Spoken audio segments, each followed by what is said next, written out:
Olá, tudo bem com vocês? Hoje nós vamos ver Evangelho segundo Marcos, capítulo 3, versículos de 7 a 12, multidões seguem Jesus. Antes de mais nada, não se esqueçam, façam sua inscrição no meu canal, ativem o sininho, que é a notificação de quando eu posto vídeo novo, curtam, compartilhem, comentem, deixem suas sugestões, comentários, tudo isso é muito importante. Sempre que for possível melhorar, tenho uma certeza que eu vou buscar isso, porque a mensagem que eu veiculo é muito importante. O Evangelho de Jesus é a coisa mais importante desse mundo. Capítulo 3 do Evangelho de Marcos, ele começa com os versículos de 1 a 6, quando Jesus cura no sábado. E esse é o quinto episódio de uma série de conflitos que vão acontecer entre líderes religiosos e Jesus.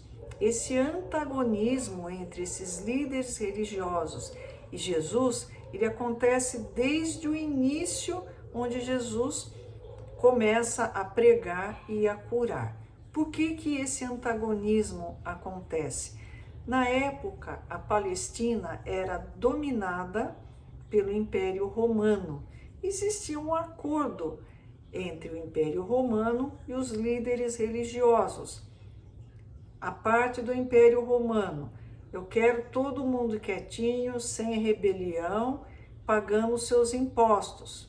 A parte dos líderes religiosos: bom, eles eram mantidos no poder pelo Império Romano desde que não houvesse rebelião e o povo ficasse pianinho, bonitinho, sob a tutela do Império Romano.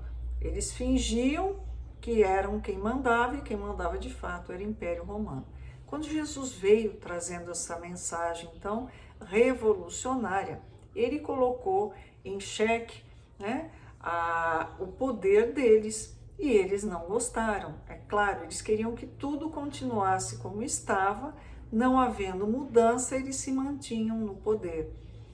Nós vamos ver nesse trecho onde espíritos obsessores reconhecem Jesus como Filho de Deus, o Messias, aquele que tinha sido anunciado séculos e séculos atrás pelos antigos profetas, como aquele que viria trazer a liberdade, a libertação do povo judeu. Mas os líderes não quiseram aceitar, porque não podia libertar o povo judeu. Eles queriam ou que trouxesse a liberdade do Império Romano, ou alguma coisa parecida com isso. Não, Jesus veio trazer a liberdade espiritual. Ele veio nos ensinar. E isso eles não queriam mudanças.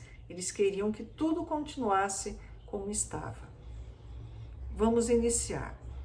Retirou-se Jesus com os seus discípulos para o lado do mar. Não é mar, é um lago de água doce, grande para dedéu, com 19 quilômetros de comprimento, 13 quilômetros de largura, e era conhecido por Mar da Galileia, Mar de Tiberíades ou Lago de Genezaré. Tudo isso representava o mesmo lugar.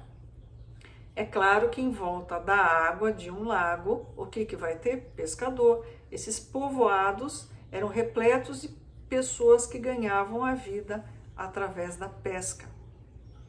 Seguia-o da Galileia uma grande multidão, também da Judéia, de Jerusalém, da Idumeia, da além do Jordão e dos arredores de Tiro e de Sidom, uma grande multidão, sabendo quantas coisas Jesus fazia, veio ter com ele.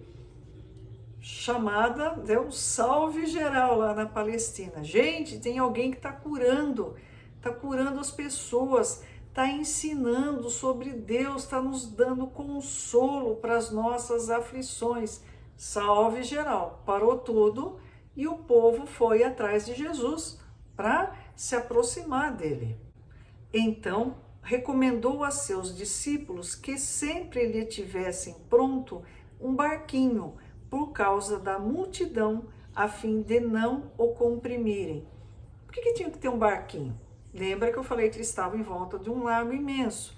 A hora que o povo chegava e estava lá apertando e espremendo Jesus, ele não tinha como pregar, ninguém ia escutar ele, não tinha microfone, não tinha alto-falante, não tinha nada. Ele pegava, subia no barquinho, ficava em pé, um pouquinho afastado da margem do lago, e lá ele falava com as pessoas, porque aí ele tinha uma posição de destaque, era a tradição também dos rabis, dos mestres da lei, ensinarem e as pessoas estarem em volta ouvindo os ensinamentos dele. Pois curava a muitos, de modo que todos os que padeciam de qualquer enfermidade se arrojavam a ele para o tocar. Era uma loucura. Todo mundo, eu quero pôr a mão em Jesus, eu preciso tocar para que eu me cure. E ele de fato curava, ele não precisava nem dizer assim, eu quero curar, não, era só botar a mão nele, ele curava. Jesus era médium de cura? Não.